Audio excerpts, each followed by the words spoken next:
everyone, thank you for watching and welcome to my channel. If you're new here, my name is Mary. I'm a mother of two beautiful girls and I love makeup. Today's video we're talking about the new Wet n Wild Rosé in the Air palette, demo, review, swatches, and comparison with the Anastasia Beverly Hills Modern Renaissance.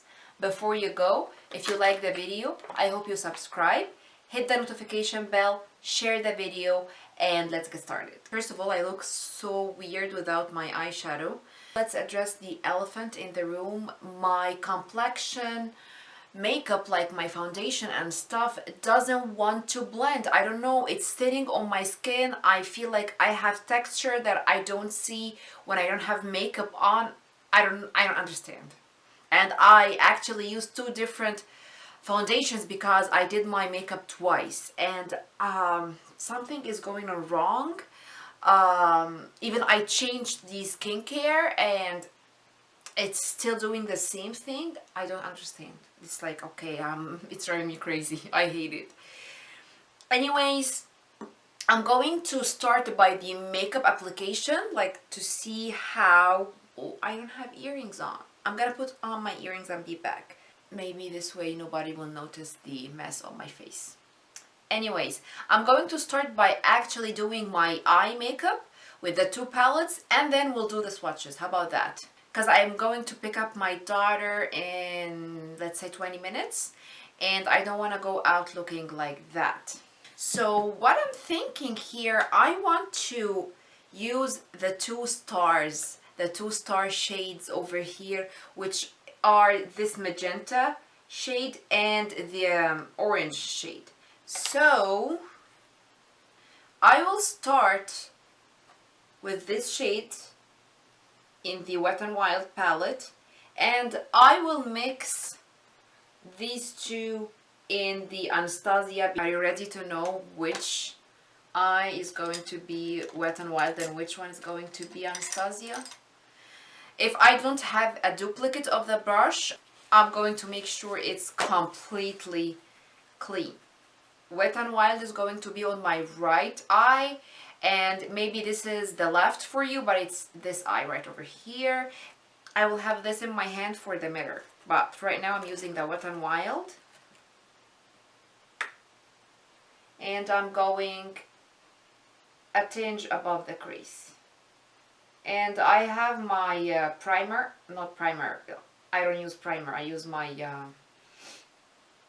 concealer, and I have the Shape Tape.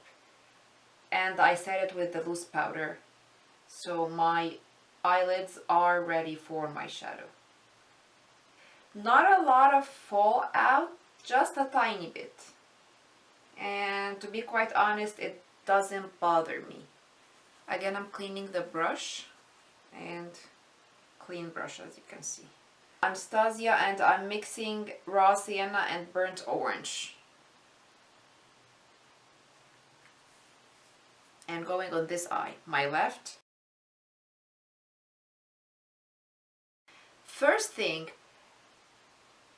the color payoff with the Anastasia, it's much like it has more impact at first application, but you can reach it with Wet n Wild if you work just a little bit more on it. So that's what I'm going to do, because this built just like that. I am using a brush I promised I'm going to use, and that's the Sonia Kashuk one. Remember from last video? I will link it down below. Perfect for my second crease shade. I love it. And I'm using this shade over here, the orange one, and I'm going right inside my crease. This brush is amazing for the second crease shade over here, and because it has this point, it makes the blending in the inner part, which is the most difficult to blend, very easy because of this point.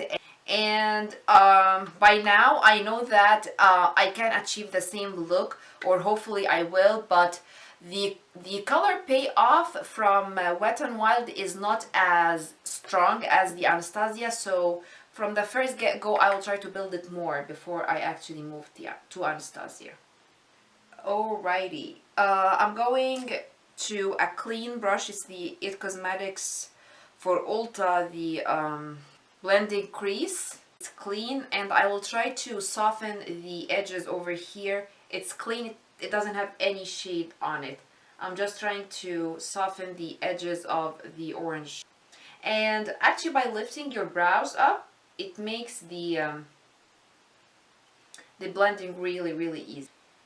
Now the Sonia Kashuk brush, and it's clean. And I'm going with Real Gar over here. Real Gar is a little bit of a different shade. The Wet n Wild shade is reddish. The Real Gar leans toward the orange more than the red.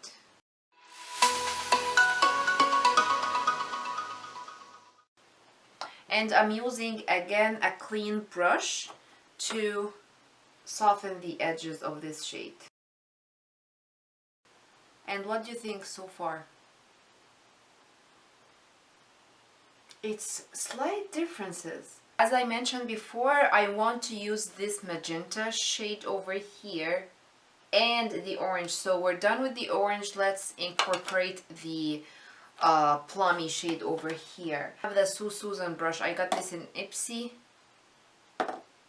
And I love it for packing the color, especially when it's matte, to pack it on the lid and then buff it into the crease. It does an amazing job of that. So I'm going with this shade over here, packing it 2/3 through the lid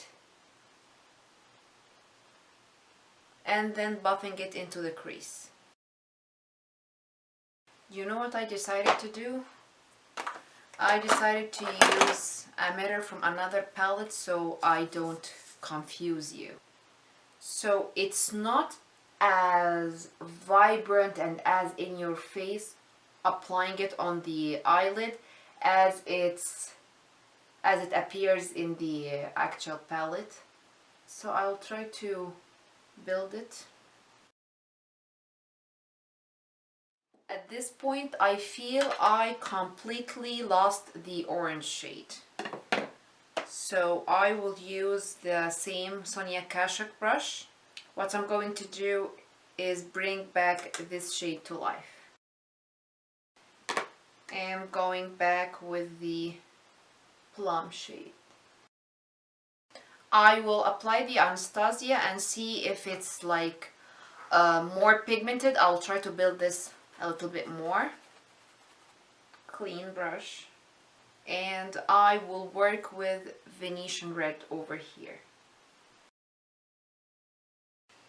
I wouldn't say it's lighter in shade. It's more vibrant. This one is a little bit toned down, darkened. This one is much brighter. I will add Love Letter to it. Let's compare the two shades over here. So that's the one I have on my right eye, and those are the two shades. I will add a little bit of Love Letter to the Anastasia eye. And again, I will build Real Gar. I will show you the brush is clean brush. Real Gar, and I am building it up again. Now I'll use the Morphe M433 to give the look a little bit more depth on the outer corner, and I want to use as much shades as I can. I'm using this dark brown over here. I know I will go back to this one. I have the feeling because the Cypress Umber in Anastasia is incredibly pigmented. So I'll try to just like do the minimum. Pretty close, like pretty close. The only thing I feel the Anastasia one is a little bit more seamless than and effortless than the Wet n Wild. But I guess that's because I have them side by side. But like all in all, if nobody knows that I'm doing that, I don't think they would see the difference or like huge difference. I have a rubber applicator, not sponge, it's rubber. It feels like actual skin. It's clean on both sides.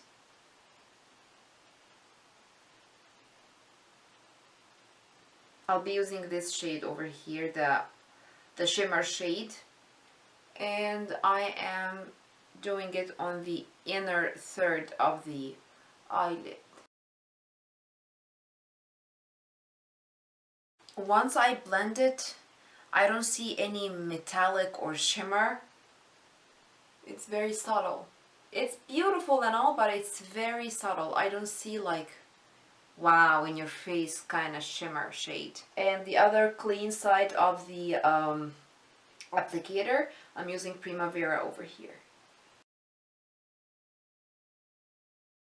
And I didn't wet or apply concealer or anything below the shades because I want to know how they are going to apply on their own and to have like a fair comparison between the two shades. I changed to this applicator and it's clean on both sides. I did the Anastasia, now I'm working on the Wet n Wild. That's because of its shape. I can go a little bit closer to my inner corner. With a Morphe 433 and it's a clean brush, I will actually try to blend the edges over here. Again, clean brush and the edges over here. I will work on my lower lash line right now. Maison T brush I received in Ipsy. I'm using the transition shade, the warm one in the Wet n Wild. Going below the edge over here and taking it all the way into the inner corner on my lower lash line. Clean brush and mixing raw sienna and burnt orange together and on the Anastasia side. Let's do it. I'm using the Color Mates brush over here and this dark brown shade. Before doing that, I will apply my eyeliner. I'm using the Urban Decay 24/7 Glide On. I got really hungry. I went for a snack. This shade. In a way, smudging the black liner I applied. Cypress Amber for the Anastasia side. Every time I look to this area, I feel like I want to go wash my face. Really. And it's the second time I filmed this video, so I'm not about to film it for the third time. So I will just get over it. I haven't smudged this yet or blended. The Anastasia one has much more color impact. It doesn't fade as much as the Wet n Wild one. But as I said before, with a little bit more work, you can achieve eventually the same look with both palettes. Now this orange shade over here, and I will smudge it on the lower lash line on the Wet n Wild, of course, side. And I'm using the Wet n Wild Smoky Liner brush. Clean brush. And I'm using Real Gar. How can I explain? It's more true to the color that you see in the actual eyeshadow palette. It applies on eyes exactly like you see it.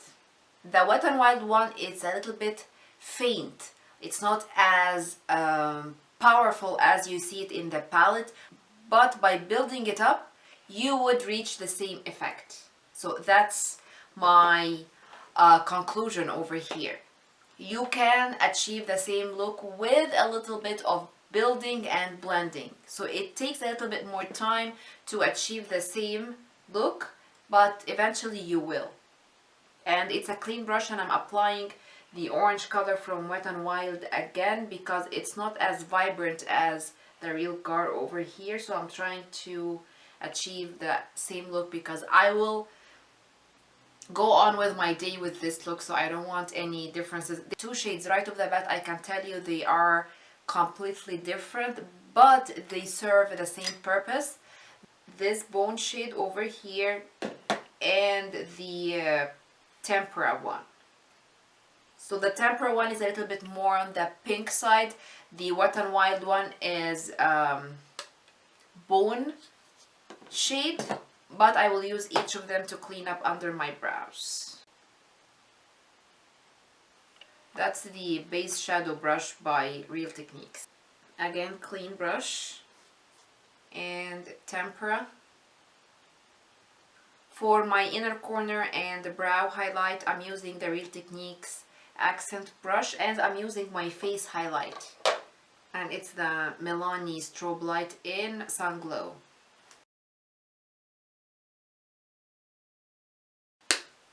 So I will apply my eyeliner. I'll be using the NYX Epic Ink Liner in black. And then I'm gonna come back for mascara. I know it's a Wet n Wild video or a comparison between the Wet n Wild and the Anastasia, but I got this new mascara and I wouldn't do a whole video on it, and I want to talk to you about it. So see you after I apply my eyeliner. If you see me looking this way, it's my mirror. And I want something to cheer me up, because every time I look at my foundation, it's not the foundation. Foundation is fine. I've tried it before. I can tell you it's fine. Something is going on with my skin. I don't know what's wrong. Okay, one thing that can cheer me up is this. The Milani Keep It Full Nourishing Lip Plumber. I'm obsessed with the smell, with the look, with everything. Now about the mascara, it's the Essence/Princess Full/Effect Mascara, and I can tell you that, not my favorite. I like the Maybelline Total Temptation way better than this one. It doesn't give me the volume or the length I'm looking for, and it's clumpier than I would like. I got some on my actual lid. My advice to you, don't touch it. Don't touch it. Let it dry, and when it dries, just a Q-tip and maybe the same shadow it's on, and brush it away, and you're good to go. And by doing that, like going from the top, it's like when you're teasing your hair, it's the same idea. You know what? Gem Beauty, Jessica Braun, one of my favorite YouTubers, mentioned that when it dries a little bit, like give it a week or two, it's gonna be better, and I will keep you updated, but for now, no. So is it the worst mascara I have ever used?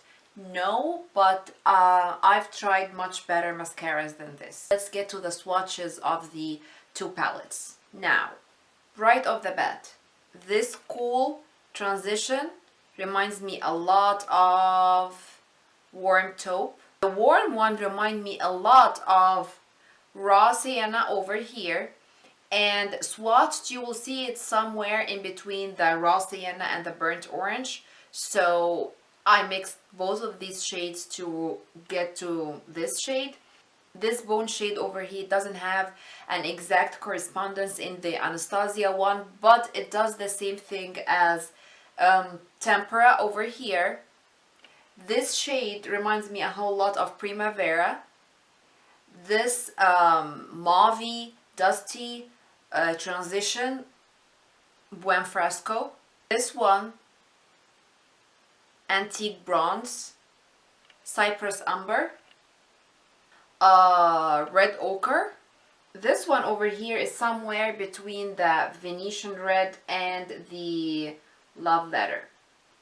And then we have this orange shade, Real Gar. Now let's get to swatches. First thing is the transition one over here, and Warm Taupe. The top one is Anastasia and the bottom one is Wet n Wild. The other transition, and for this I'm going to swatch it in the middle between Burnt Orange and Raw Sienna. For the warmer one, this one is the Wet n Wild. This one is raw sienna. This one is burnt orange. So it's somewhere between the two shades. I'm not gonna swatch the bone color because it's not the same as the tempera one. I'm going right to the correspondence of Buen Fresco. The top one is Anastasia and the bottom one is Wet n Wild. I know they look like different shades, but I'm sure blended into the crease, they will look a lot alike. Now let's go to Antique Bronze and its dupe. The top one is Anastasia and the bottom one is Wet n Wild. I wonder if I build the Wet n Wild more because from experiencing working with it, I had to build the Wet n Wild more. Like I used more product, I build it more. Yeah, I can actually reach the same intensity if I try to build it. Do we see any difference when I try to build it up? It's slightly different though. This one, the Wet n Wild one, goes to the orange side and this one goes to the red or mauve side. Real Gar and its dupe. This one is the Wet n Wild one. This one is the Anastasia. And I would say out of the whole palette, this is the most color payoff. This is the most intensity out of the all shades in the Wet n Wild one, and it's the closest to the Anastasia one. Let's go to Red Ochre. The top one is Wet n Wild, the bottom one is Anastasia. Again, slight shade differences, but blended, I would say it wouldn't make such of a difference. This one, the Wet n Wild one, of course you're gonna work more with it to build it up to the intensity of Anastasia. Eventually you will get the same look. I feel like a broken record over here because I keep saying the same thing, but that's the thing that I notice the most using both palettes at the same time. Now I will use this magenta shade in the middle and swatch Venetian Red and Love Letter. I don't know if I got a dud or what, but swatching it, it's not smooth or creamy like the other shades in the Wet n Wild palette. Like that's the roughest shade of all. Yeah, it's so chalky. It doesn't apply as smooth as the other shades, and swatching it, it just fades away. The middle one is Wet n Wild, the top one is Venetian Red, the bottom one is the Love Letter, and as I told you, the Wet n Wild one is somewhere in between. It's not as fuchsia as Love Letter and it's not as red as the Venetian Red. I'm trying to build up the Wet n Wild one. There. Now Cypress Umber. Top one is Wet n Wild, bottom one is Anastasia. Last one is the Golden Shimmer one. It's extremely creamy actually in the Wet n Wild. Top one Wet n Wild, bottom one Anastasia. It's slightly different, but as you can see on the eye, it doesn't look that different. Before concluding everything up, I'm just gonna clean all that. So to conclude everything, you can get a similar look with using any of these palettes. The only thing is you're gonna work a little bit more with the Wet n Wild. Not compared to Anastasia, that's a very good drugstore palette. The mattes are incredible, they blend very beautifully.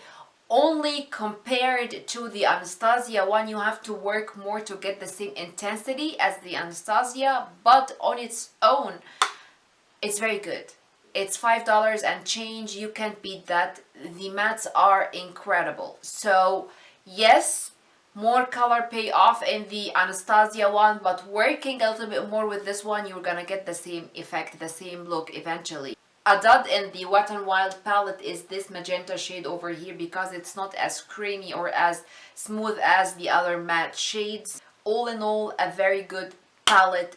That's it for this video. I hope you enjoyed it and like it. If you did, thumb up, don't forget. Before you go, I hope you subscribe and hit the alert bell so you'll get notified every time I upload a video. Until the next one, bye!